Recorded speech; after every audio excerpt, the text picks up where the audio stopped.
I've been thinking a little the past day or so about Section 45 in the Doctrine and Covenants. The background on this is we received in March 7th, 1831, and a lot of things have been taking place, as it states here in the Joseph Smith's history, that at this age of the church, many false reports and foolish stories were published and circulated to prevent people from investigating the work or embracing the faith. But to the joy of the saints, I received the following.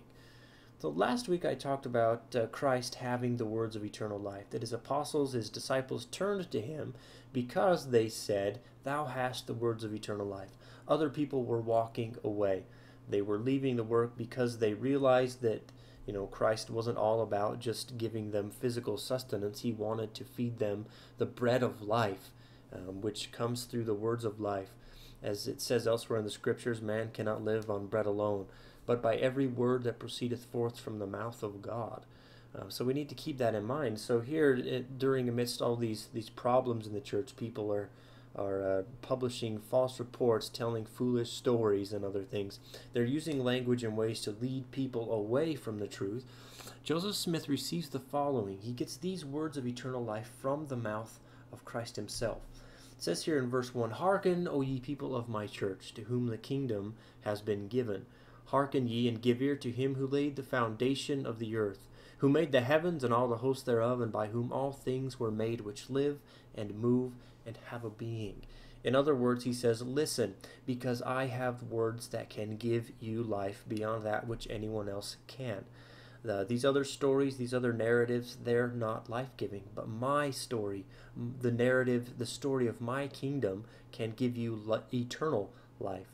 It can help you live life as God lives it.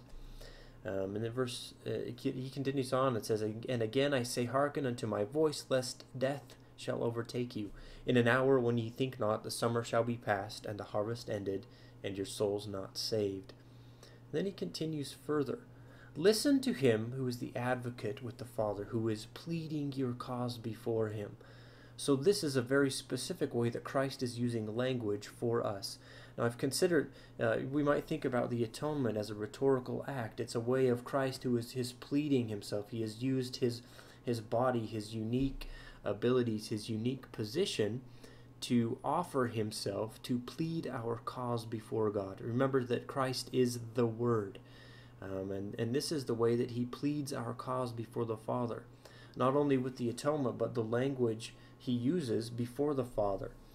He is backing up his language with the atoning acts that he perpetuated or perpetrated, or that he took on for us, that he suffered for us.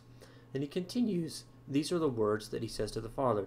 "Father, behold the sufferings and death of him who did no sin, in whom thou wast well pleased.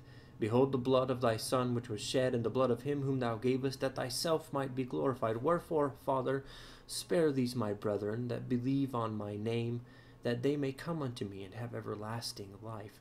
We could insert in there, "Spare these my brethren and my sisters." Spare these everyone who listens to me. Spare these for whom I am advocating. Listen to my language. I am pleading their cause. Now, this is something that Christ does very well for us because he has descended into the depths of our experience. He has felt everything we will ever feel. He is able to plead our cause perfectly. He is able to represent us before the Father with his language and say, this is what he was going, for instance, this is what he or she was going through at this point in his life, his or her life. And I think that you should approach it this way. This is one way that Christ pleads our cause. He is the Word. He uses his language to represent our case perfectly before the Father.